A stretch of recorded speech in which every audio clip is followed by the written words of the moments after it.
Watching this movie for the very first time ever, 30 minutes in, was so disappointed. I was so disappointed. I had all of these expectations in my mind for what this movie would be and what would make you guys hold it at such a high regard when it comes to gang movies. Now, after I finished the movie, took all of my notes, I was like, oh, let me run it back. I absolutely get it now.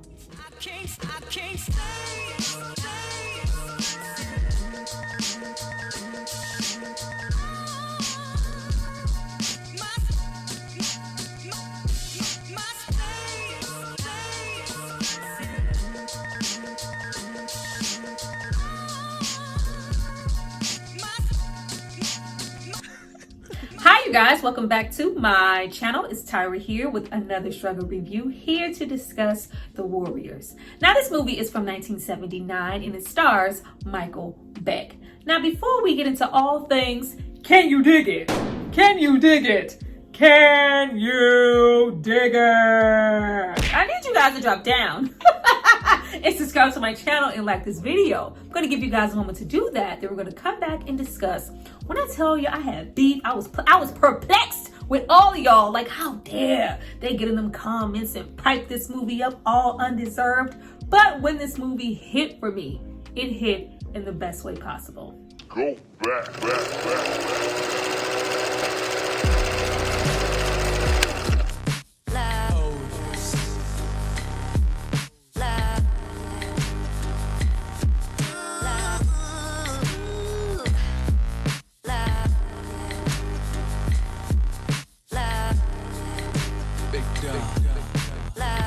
Now that you guys have hopefully subscribed to see more of me, let's get into this movie. But before we jump into the video, I have to give a shout out to the person who paid for and requested this film. So if you happen to need to get to Coney Island all the way from the Bronx with the rogues hating like the haters that they are, it's not because of me. It's because of this person right here. Thank you so much for supporting me and paying for this content. Now, this movie was directed and written by Walter Hill, who is not only known for writing and directing this film, but also 48 Hours, Another 48 Hours, movies like The Driver, and producing the entire Aliens franchise. And it's also based on a novel of the same name by Sol Yurick, which at the time was meant to give this realistic outlook of what gang life was in the 60s versus what was shown throughout television and media at the time, having a much darker undertone to the book than is actually given to us in this film. Now, with this being purchased and me seeing comments and just articles and different videos of, oh my God, I love this movie, it received so much praise. You know, this was the first real gang movie at the time that I ever saw. Me, South Central watching, Blood In, Blood Out watching, Colors, or even American Me, prison, violence, drugs, guns, knives, Uzis, death tolls, overdosing, policing, brutality, some Aryan brotherhoods. You might get a redemption arc or you might just purely get deception and death. Spanning from the 70s all the way to the late 90s. With this novel taking place in 1965, I expected this movie to be somewhere along the lines of The Outsiders, which I absolutely love. The Greasers, The Socials, Ponyboy, Dallas, Johnny, just absolutely a magnificent movie. So deep, vulnerable, and layered beyond imagination. So imagine my surprise when we get here and this is literally West Side Story without any music. Visually and cinematically different than a lot of gang movies that I've seen before and very basic in its storytelling. This is a chase movie, a gang behind enemy lines trying to get back to their territory. That's it. But as a cult classic has been relevant enough to touch every single generation and be a reference, whether it's The Simpsons, South Park, Diddy, Kendrick Lamar, or even something as recent as John Wick 4. But the question is why? Unlike other gang movies, especially ones for that time that I would consider to have more realistic, grounded interpretations of what gang life was then, your 1974's The Education of Sonny Carson or 1978's Youngblood, which both came before this movie. This one in particular stands out. It makes total sense as to why this would become a video game or a comic book. This is a fantasy, a gang utopia, or what if. Though there are rival gangs, police, a love interest, death, fights, violence, territory, this movie is just as much about cinematography, lighting, real life old school New York City neighborhood, streets, subways, shadows, backdrops, wardrobe, the individuality of every single gang, where each and every one of them have this distinctive allure, appearance, and execution. But instead of could be, who knows, there's something new any day, I will know right away as soon as it shows. And instead of that, Puerto Rico, my heart. No, there's no I like to be in America. There is none of that happening, or an I feel pretty, or when you're a jet. No, we ain't doing no singing. We ain't singing no songs, but we're whooping ass, catching bodies, and getting into these looks. Get into these deeply theatrical, detailed looks of every single gang that we come up against. Now, I love the way that this movie just starts and we're just in it. There's no overanalyzing, any explaining. We are just in it and on our way to the conclave. Now, a lot of times in a lot of movies that doesn't work. Like, we don't know what's going on. We need some backstory. No, it works here. You know, what do you know about this guy, Cyrus? Magic. A whole lot of magic. You know, I want you to hit everything. I want everyone to know that the warriors were there. Cyrus, leader of the most powerful gang in New York City, not just feared, but also to be respected as the man. Getting a representative of every single gang in New York, 9 guys to be exact, to meet unarmed in a Bronx park, allowing every single gang to control the city together instead of being rivals.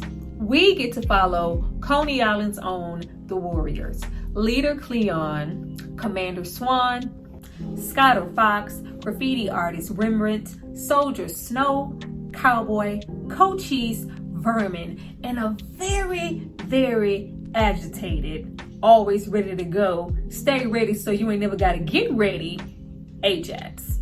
The opening scene was really, really great. Not only did it give us a peek into the group in the way that they were thinking at the moment, but it also gives us a moment to soak up every single look that each and every individual gang is giving us. Like Bobby Mannix, I believe, did the wardrobe and costume design for this and was giving rules of, you know, make it strange, make it distinctive, and make it stylish. I think she accomplished all of those things. While simultaneously, the warriors all have different expectations of what may come of this meeting and what they even think of Cyrus. Because maybe we could waste a few heads along the way. Maybe we might meet a couple of girls. Or maybe nobody will even show up to the conclave. Shit. Everybody named Mama showed up. Or maybe I'm really, really digging this actor who is portraying Cleon, this boss leader energy he got going on. Who? I hope he sticks around a long time.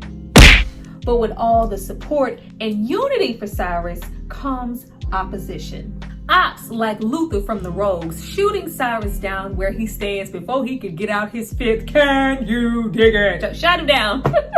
Creating chaos where there was peace. Luther, besides being a damn lunatic, there he is! That's him! The warriors! He shot Cyrus! Like, first of all, why would anybody be believing anything that Luther has to say? I was waiting on Luther to, you know, take a hit, a bump, shoot up or something. He always looked real peaky, just looked like a little druggie. But Luther is one of those few who can't see beyond his own turf, and an opportunity to be a leader or take over and it all be about the rogues. When you was never that dude anyway. If you pay attention in the movie, Luther is maybe the only one running around with a gun. even in the end believing that he could defeat Swan by using that gun, and we see how that turned out. Like, Luther was not about that life. Like, what the hands do? What the hands do though? Absolutely nothing.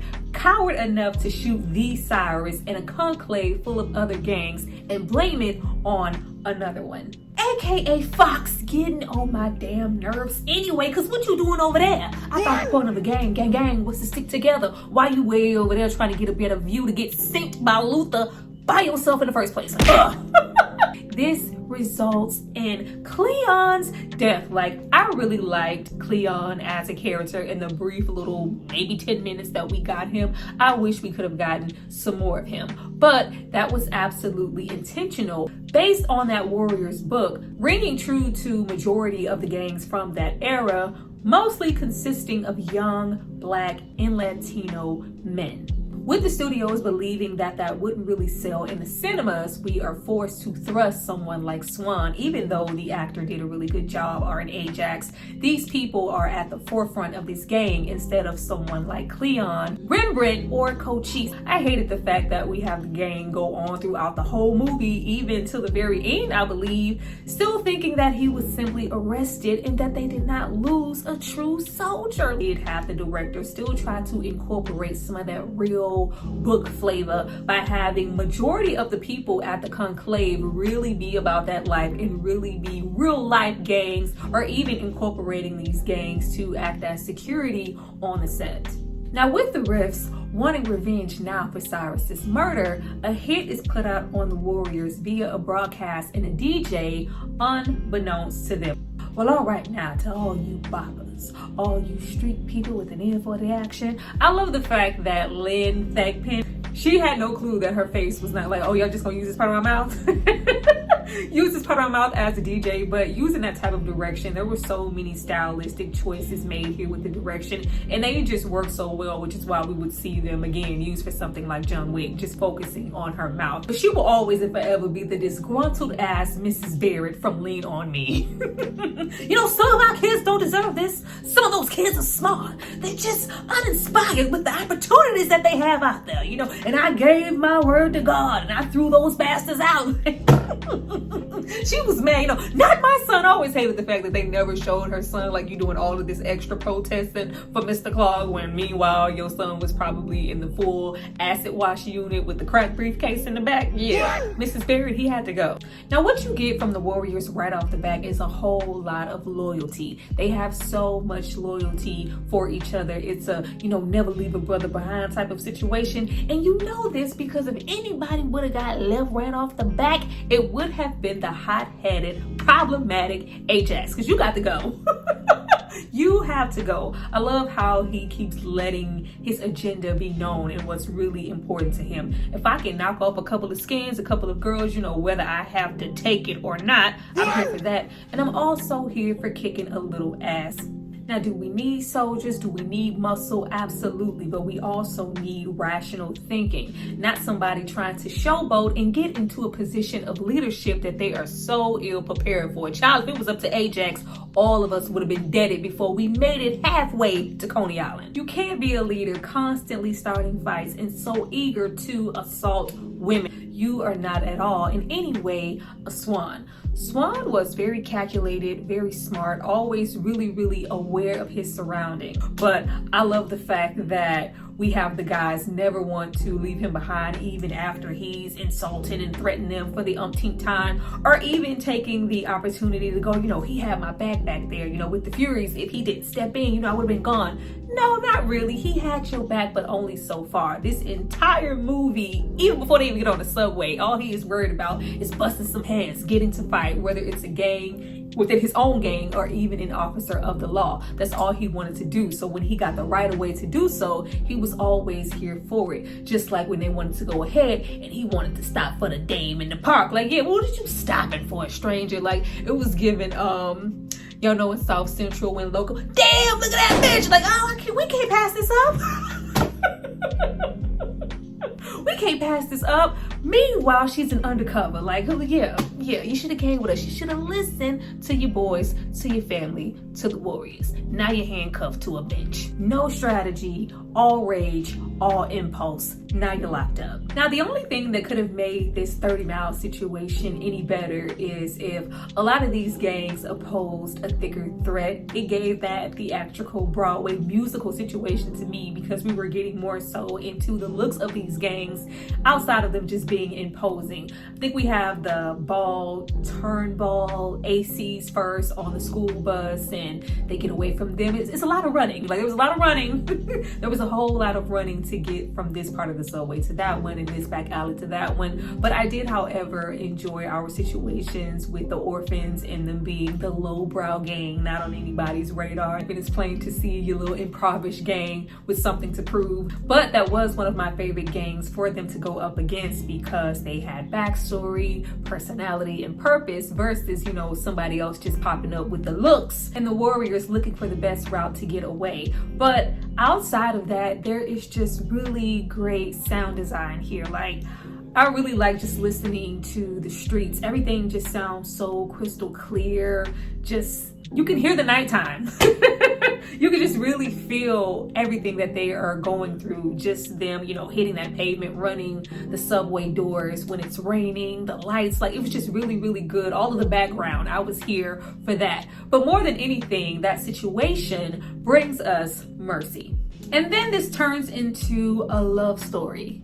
What? Like, that was the last thing that I expected to see here. Not only a love story, but a really unconventional one. There isn't a whole lot of vulnerability to their romance. It's really rough around the edges. And like 1/8, get the hell away from me, chick, because what exactly do you want from me and why are you really here? Now, Mercy, aka Trouble, seems to blow wherever the wind takes her when it comes to these gangs. We see that she is drawn to Swan, and you have Swan kind of give off this energy of, I don't want you near me, but you also have him referring to her as one tough chick often in the movie. And it's almost like there could be more to her. Even though she is walking around displaying all of these hoish tendencies, she also has more balls than any of the orphans over there. Immediately wandering off with the Warriors, whom she does not know. We have Swan, who can be quite off-putting even if there is some attraction. And then you have the likes of Ajax, who is constantly displaying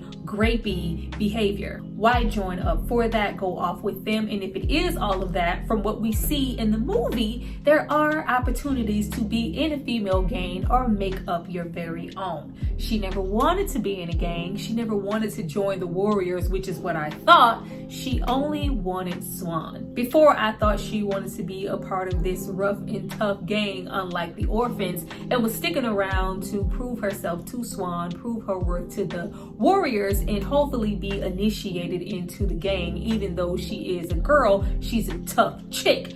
No, that was not what this was at all.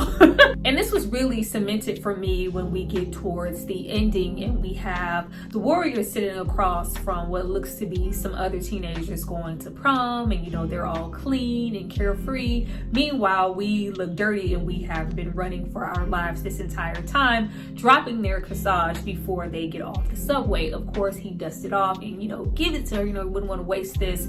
And we have that very ending of them finally making it to Coney Island, and he gets off the subway and goes like, all of this, everything we've been through this entire night, all to get back to here, get back to our turf. Right now, it doesn't really feel like it's worth all that much. You know, I could leave. I've been thinking about going away, and it's just like, I want to go. Like, well, where have you ever been? I ain't never been nowhere, but you know what? I would love to go. With me only at that point, even considering the fact that Swan was all through the night doing his best to be non-confrontational and just trying to get back home because he just wanted everybody to be safe. I never considered the fact that maybe he was just tired. There is this tiredness coming off of Swan throughout the movie. Like, I just really don't want to be bothered, not just because of the night that we're having, but just gang overall. Like, what exactly does all of this really mean?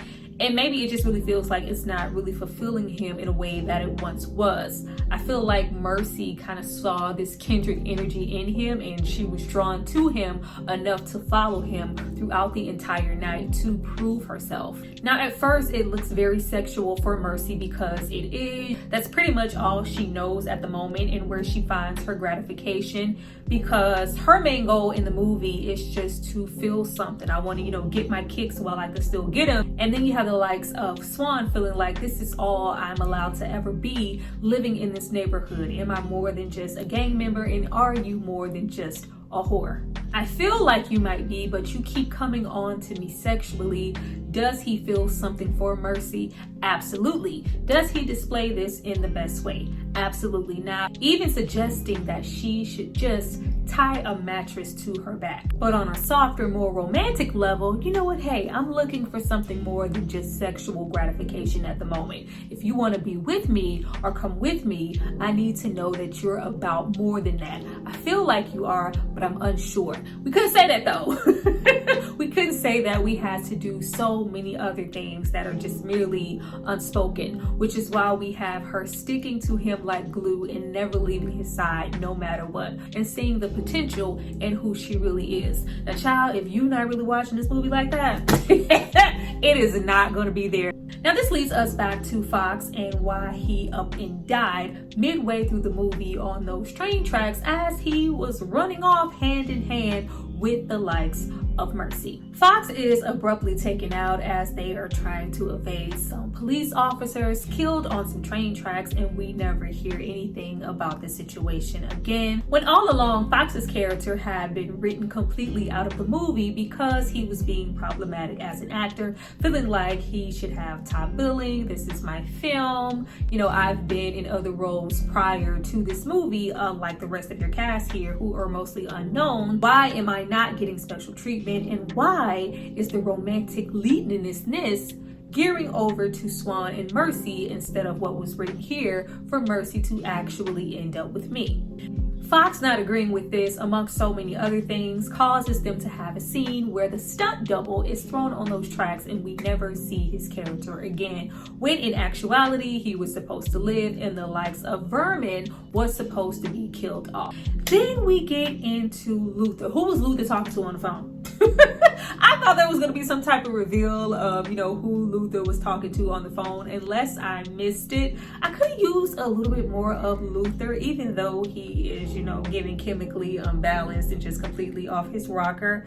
I just wanted a little bit more of those roles outside of the other roles just being like, so we just like, well, why are you so calm? Like, aren't you nervous? What if they make it? What if they find out? Like, he was clearly not smart as a leader and so many other things, but we didn't get a whole lot of Luther, not as much as I thought we would for him to be as iconic as he is. But the fact that, those bottles warriors come out and play it, that is all iconic, all on its own. So it kind of cast this big shadow over his character to where I just expected to see a whole lot more of him than we did. But what we do get is the Furies, the Lizzies, and the Punks. Now, when I tell you my favorites beforehand were the Punks, and I really, really love the Lizzies. I know the Furies get a whole lot of smoke just based off of the aesthetic, the baseball gear, the bats, like they all had their little synchronized wig, little shape, little haircuts. They had the little ball caps on, and image-wise, it is really impactful to look at and iconic.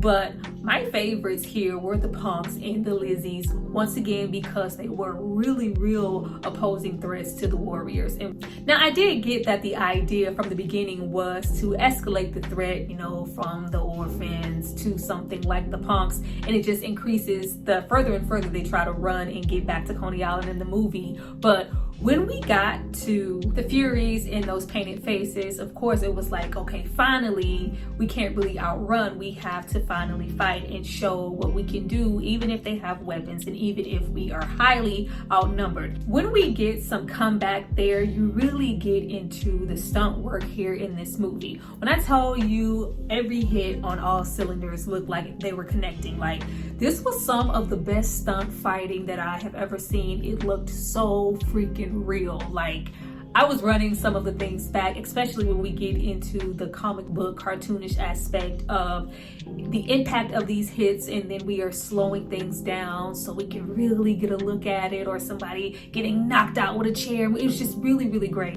I love that at this point they have been separated on the subway, and there isn't so much that strength in the numbers. Like, dang, it was already just 9 of us. Now we are down to just nearly 6 or 7 of us, and they really have to prove what they can do. If we happen to go from 9 to 7 to 6 to 4, they were really the best. They were really the best. We can handle ourselves regardless of what you throw at us, and the Lizzies were throwing a whole lot. Now, when we get into the Lizzies group or Rembrandt, I felt like something was said without being said. I could be wrong, but I am aware that the actor that portrayed Rembrandt was actually gay in real life, and unfortunately lost his life a few years after this film due to AIDS.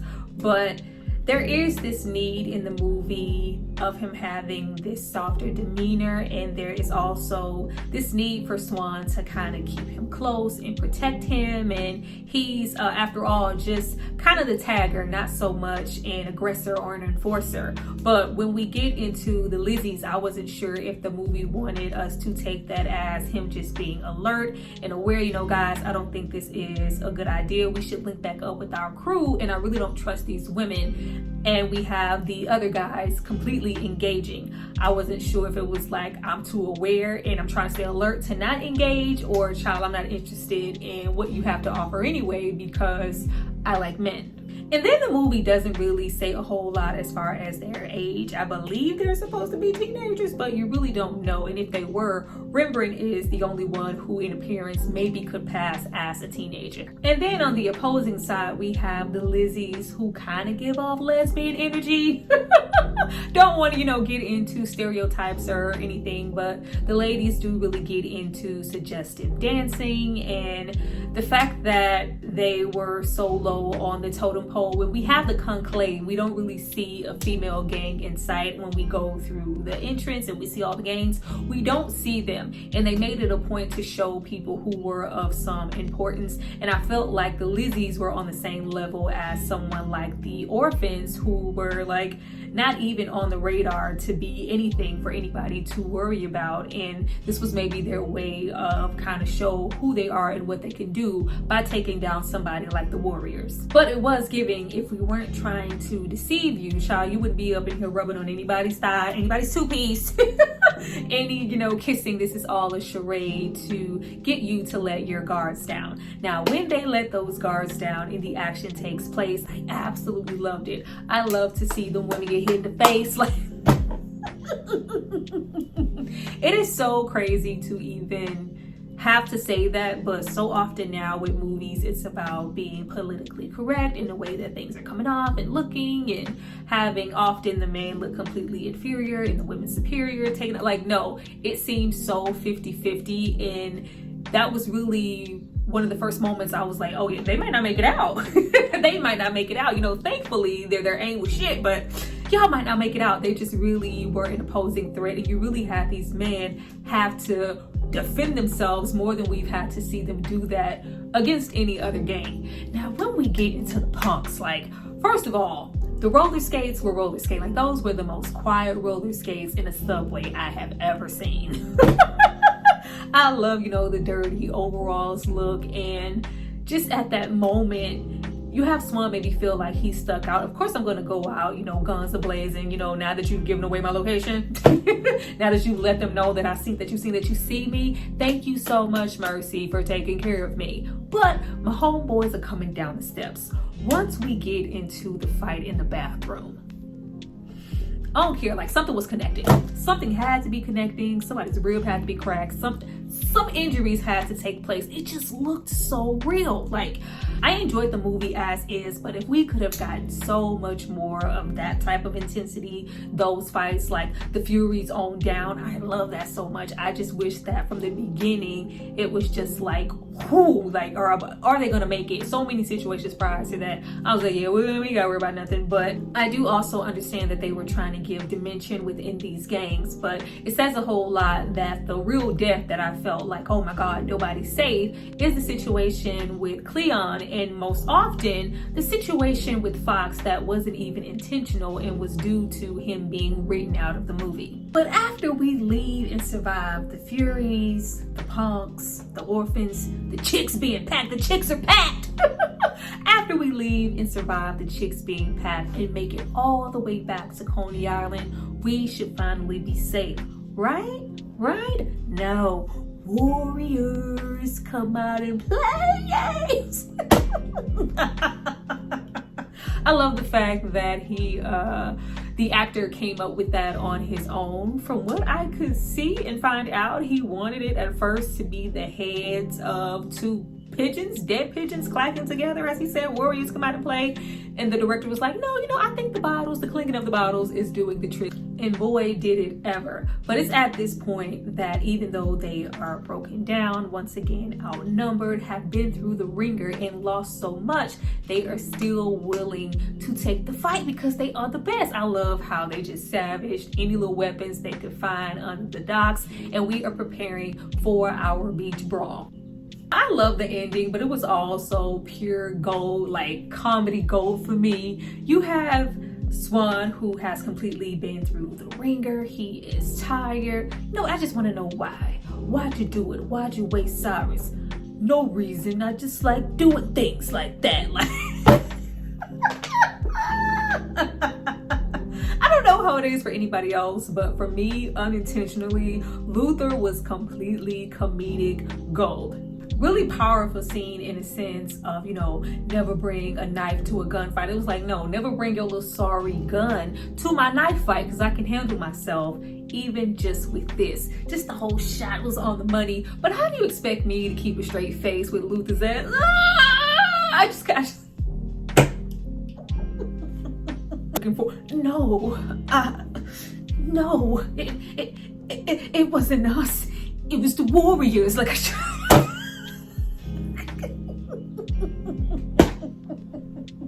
it wasn't us, it was the warriors. The leader of the Riffs, all in black, the group on the beach, absolutely cinematically beautiful. Swan and the crew, you really get to see their battle wounds against that sunlight. The wind on the beach is blowing. Everybody just looks illuminated and awesome. Like, it looks great. But Luther was just taking me out, and it was just so funny. But however, the warriors are good, and we know why they are good, and we have Luther and the rogues get their comeuppance from the reefs. Now, do we know actual factual what's going to become of the warriors or the likes of Swan and Mercy? No, we do not. But I would like to think that they do go off and try to venture out together and find more, especially with the sense of Swan already being so unsatisfied with gang life and what it currently represents to him in his life. So just to think about what it would mean after he finds out that Cleon is dead, Ajax is really, really arrested and going down, and the likes of Fox is also dead. I feel like he would have an even bigger revelation and really step out to find out who he is and what he wants all on his own outside of the gang, whether Mercy is there or not. But the way she was tagging along, child, she's dead. She is not going anywhere.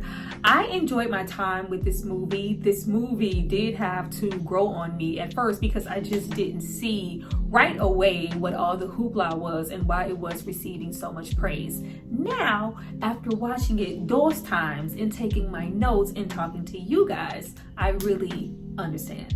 Well, you guys, that was my review for The Warriors. I hope you enjoyed it. Please drop down and tell me what you think about it. Y'all know I love some messages down there, especially for a movie like this, something that is so foreign and unfamiliar to me. It's something that I just didn't grasp or gravitate to right away. I would love for you guys to tell me if I missed anything, or what did you think about my little analysis of what I felt like was going on in the movie, if I was wrong, if I was right. Did you notice some things, learn some things? I'm always here for that. Please like, share, tell a friend, all that good stuff, because it helps me out so much. I see you guys next time for my next review.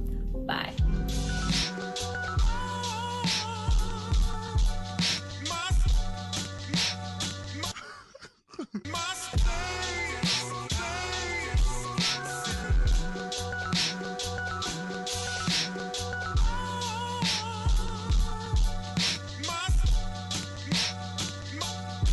Commissioner!